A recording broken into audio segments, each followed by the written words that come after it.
আচ্ছা, কুমিল্লা থেকে। কুমিল্লার কোন থানা? বরিচল থানা। আপনার ওয়াইফের কি সমস্যা ছিল ভাই? আমার ওয়াইফের আলগায় সমস্যা ছিল বিগত 2-2.5 বছর আগে। হ্যাঁ। আমি বিয়ে করছি 5-6 মাস হবে, বিয়ে করে আর বাইরে গেছি। বিয়ে করার পর দিন থেকেই আমি বুঝতে পারছি ও আমার সাথে শেয়ার করছে যে আমার সাথে এরকম এরকম ছিল। পরে শ্বশুর বাড়ির লোকের সাথে যাই না, এক হুজুর, ওরা পরামর্শে এক হুজুরের কাছে যাই।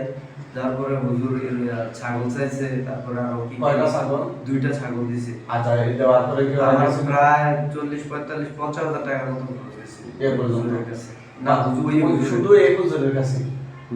তারপরে সমাধান হয় নাই। মাঝখান দিয়া এমনিতেই মানে আলগা সমস্যাটা বুঝতে পারে নাই, কিন্তু পেটে ব্যথা, মাথায় ব্যথা, বুক ব্যথা, পুরো শরীর ব্যথা ব্যথা করতো। কাজ কাম করতে পারতো না, সংসারের কিছু করতে পারতো না। তারপর আমি চলে গেলাম বাইরে, এই অবস্থা চলতেছে, ডাক্তার দেখাইতেছি, ডাক্তারও বলতেছে যে কোনো সমস্যা নেই এখন। আচ্ছা, তারপর আমি হঠাৎ করে আমার সবকিছু আমি একবারে ক্যান্সার দিয়ে আমি বাড়িতে চলে আসছি আমার বউয়ের জন্য। যে কি আসলে কি আপনার ভিডিওটা দেখছি আমি প্রথম ওই দেশ থেকে বসে। পরে আমি বাড়িতে দেশে থাকেন আপনি? ওমান থাকি। আচ্ছা, ওমান থেকে ওমান থাকা অবস্থা আপনার ভিডিওটা দেখার পরে আমার বিশ্বাস জাগছে। তারপর আমি বাড়িতে কারণে আমার ফ্যামিলিতে জানাই, বাড়িতে আইসা আপনার সাথে যোগাযোগ করতেছি অনেকদিন ধরে। আলহামদুলিল্লাহ আপনার সাথে কন্টাক্ট হয়েছে, যোগাযোগ হয়েছে, এখানে আসতে পারছি আলহামদুলিল্লাহ। এখন আপনার যে ওয়াইফের চিকিৎসাটা দেখলেন, এই যে যেগুলো আপনি যেবার ভিডিওতে দেখতেন সেম আমি যেরকম ভিডিওতে দেখছি আলহামদুলিল্লাহ বাস্তবে এসে আমি এরকম দেখছি। এখন আপনার আমরা কিন্তু হুজুর আমারে বলছিল তাবিজ তোমার দেওয়ার জন্য, আমি বলছি এগুলো আমি বিশ্বাস করি না। আচ্ছা, এইগুলো সাথে আমরা কি তাবিজ কবুল দেয়া করছি না, টোটালি কোরআন তেলাওয়াত করছি। আলহামদুলিল্লাহ কোরআনের মাধ্যমে কোরআন তেলাওয়াত আল্লাহর। আচ্ছা, অনেকেই জিন জাদু বিশ্বাস করে না, ওদের উদ্দেশ্যে কিছু বলবেন?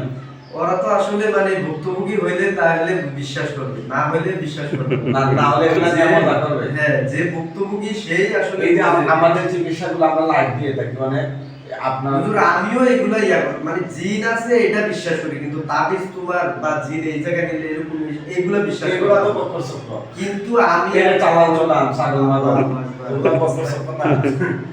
ঠিক আছে, জিনকে যদি আপনি কোনো কিছু খাওয়ান, বুক দেন, ছাগল দেন, গরু দেন, হাঁস মুরগ, মিষ্টি মাছটি এগুলো দেন, তাহলে এগুলো এই জিন আপনার কাছে আর কোনোদিন যাবে না। কারণ আপনি তাকে প্রভু মানছেন, মাইনেই তো তার কাছে নত হইয়া তাকে আপনি খাবার দিচ্ছেন। 100% ওই জিন আর মানে আপনার কথা শুনবে না।